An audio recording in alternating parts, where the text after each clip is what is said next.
Dissec, de Montréal à Bangkok, de Marrakech à Lisbonne, en passant par Beyrouth, Tunis, Rio.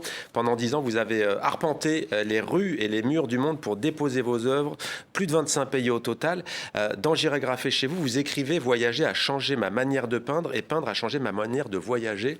En quoi est-ce que votre vision artistique et le sens que vous donnez à ces aventures a changé ? Alors, au niveau de ma vision artistique, j'ai changé beaucoup ma manière de peindre en fonction des gens que je rencontrais. En fait, je fais des choses beaucoup plus colorées maintenant, parce que j'ai vu que la perception des gens, ils recevaient la couleur et ça crée une énergie que je leur transmets, et d'avoir des trucs assez saturés en couleur, ça donne le sourire en général. Ouais. Donc ça, forcément, c'est en peignant dans la rue à l'étranger que je l'ai senti et que je me suis adapté. Après, dans ma manière de voyager, ça change complètement mon rapport aux gens. C'est-à-dire que quand je vais surtout dans des pays où il n'y a pas trop de graffiti, moi de base je suis assez timide, j'ai juste à peindre les murs et c'est les gens qui viennent briser la glace à me demander pourquoi je fais ça, qu'est-ce que ça veut dire.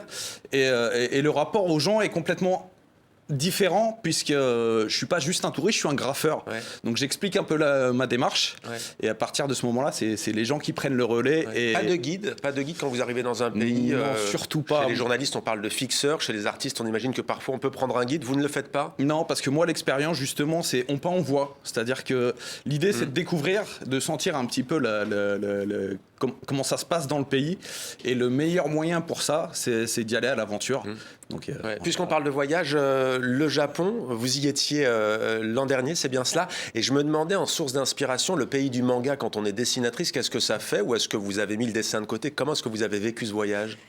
Souvent, c'est un goal qu'on a depuis très longtemps, en tout cas pour ma part. Ça faisait depuis des années que j'attendais le moment d'enfin d'aller au Japon. Et quand j'étais sur place, pour le coup, j'ai totalement mis le dessin de côté, mais vraiment pour vivre le moment présent à 200% et m'inspirer de tout ce que je vois, de toutes les expériences que j'ai, les gens que je rencontre. Dans un pays, dit-on, traversé par la modernité, mais aussi la tradition. Exactement. La tradition. Ouais. Les États-Unis, pour vous, plus récemment, est-ce que cette question de l'identité, de la diaspora et de la mazirité, entre guillemets, elle parle aux Américains ?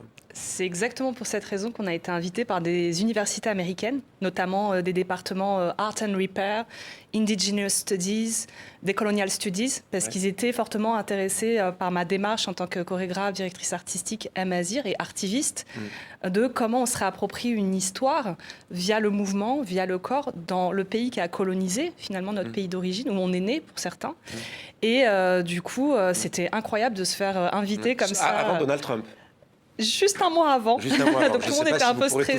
Voilà. Mais en tout cas, on y était à ce moment-là et c'était assez tendu, effectivement. Dissec, le voyage de Dissec et ses œuvres, regardez ce que ça donne. Alors le principe c'est simple, c'est exactement comme dans l'émission J'irai dormir chez vous, sauf que cette fois au lieu d'essayer d'aller dormir chez les gens, on va essayer d'aller peindre leurs murs. Aujourd'hui on est à Paris, on va commencer par ici et après on va aller se balader dans plein d'autres pays.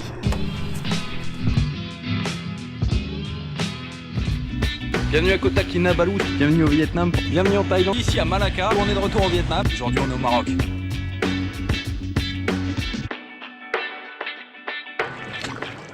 Dissec, j'avais aussi une question pour vous. Est-ce que vous percevez des différences d'approche selon les pays par rapport à cet art qui est le vôtre, au street art, à l'art de rue, aux arts de rue ? Est-ce qu'il y a des pays qui sont plus stricts, d'autres plus enthousiastes ? Comment ça se passe ? Est-ce que vous devez composer avec ?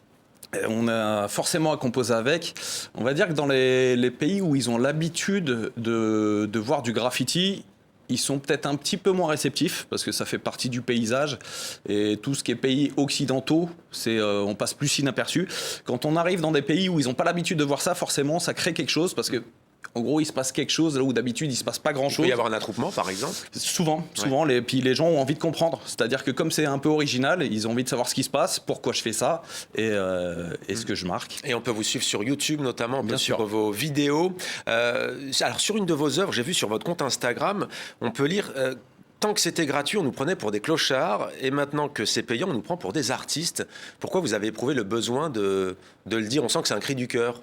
Ouais, parce que la perception a complètement changé, alors que nous, on fait exactement la même chose. Ouais. C'est-à-dire qu'il y a 10 ans, en gros, on nous jetait des patates pendant qu'on était en train de peindre, et maintenant, on a la petite mamie qui vient se prendre en selfie avec nous. C'est devenu tendance. En fait, le truc, c'est qu'on a l'impression que maintenant que ça a une valeur marchande, ça veut dire quelque chose, alors qu'avant, ça voulait rien dire. Alors qu'en final, nous, on fait exactement la même chose. chose qu'avant. Et dans votre premier tag, c'était à 17 ans sur votre chaîne YouTube lancée en 2020. Vous repoussez les frontières de la création, le Maroc, la Tunisie. Juste tout de même un mot sur Beyrouth, qu'une ville qui porte les stigmates de la guerre, ou plutôt des guerres civiles, mais guerres aussi régionales. Est-ce que c'est particulier d'y déposer son œuvre, d'y inscrire son nom? C'est très particulier et au début, moi on m'avait encouragé à le faire. Je connaissais des Libanais qui m'avaient dit viens peindre chez nous, c'est cool, les gens ils adorent.